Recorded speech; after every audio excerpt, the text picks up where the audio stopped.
In the village of Rampur, the death of a man named Raghav left an immediate power vacuum in the family's grand Haveli. He left behind a widow, Savitri, and a young daughter, Kajal, both of whom were now completely vulnerable.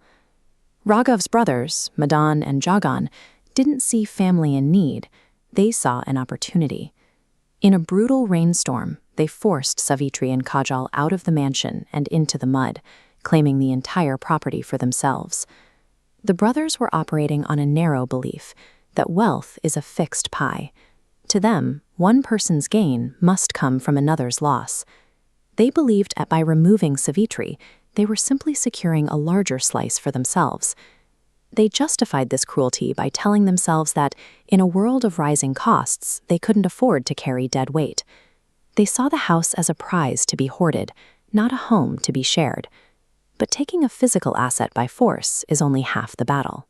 If you don't have the skills to generate the income needed to keep the lights on, the house eventually becomes a cage.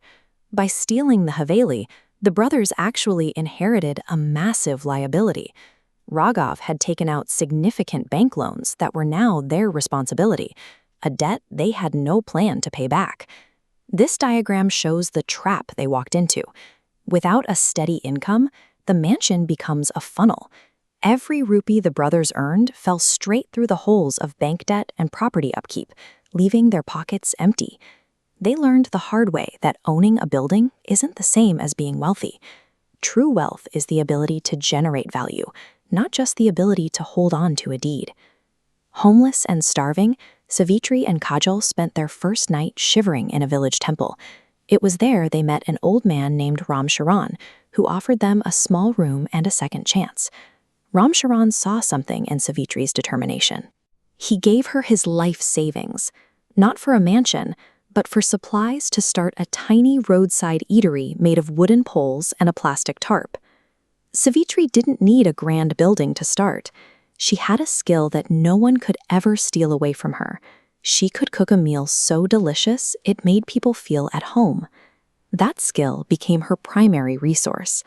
She spent her days over a hot stove, focusing on one thing, making sure every truck driver who stopped at her tarp-covered stand left full and happy.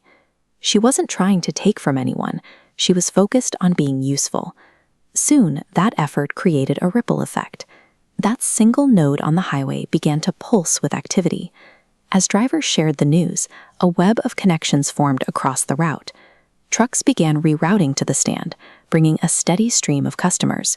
Savitri took every rupee earned and put it back in. The tarp was replaced by brick, until the modest roadside stand became the Savitri Veg Restaurant, a massive landmark built on hard work and good food.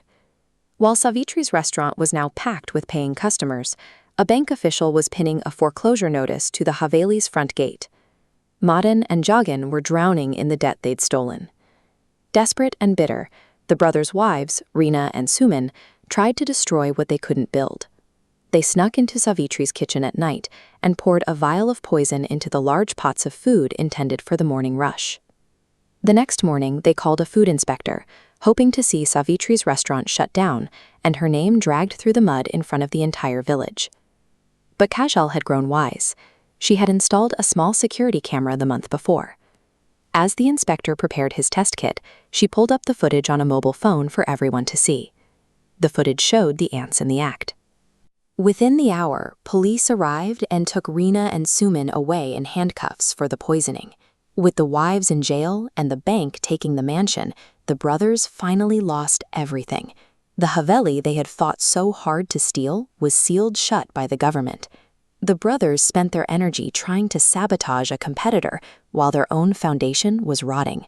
They learned that trying to pull someone else down doesn't actually help you climb. 1 year to the day after they were evicted, history repeated itself. Madan and Jagan, along with their wives, were now huddled together in the same rainy temple where they had once left Savitri to suffer. But Savitri and Kajal didn't come to gloat. They walked into the temple carrying containers of hot dal and fresh rotis, offering a meal to the people who had tried to ruin them. Savitri looked at the cycle of misery and chose to break it. She realized that continuing the feud would only waste more of her time and energy.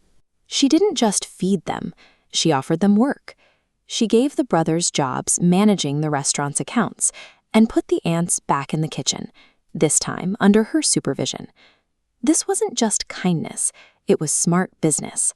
She took 4 people who were once her biggest threats and turned them into a motivated workforce, with every reason to help the restaurant succeed. Real prosperity isn't found in a stolen deed or a hoarded house. It's found in the ability to create so much value that you can afford to turn your enemies into partners and build something that lasts.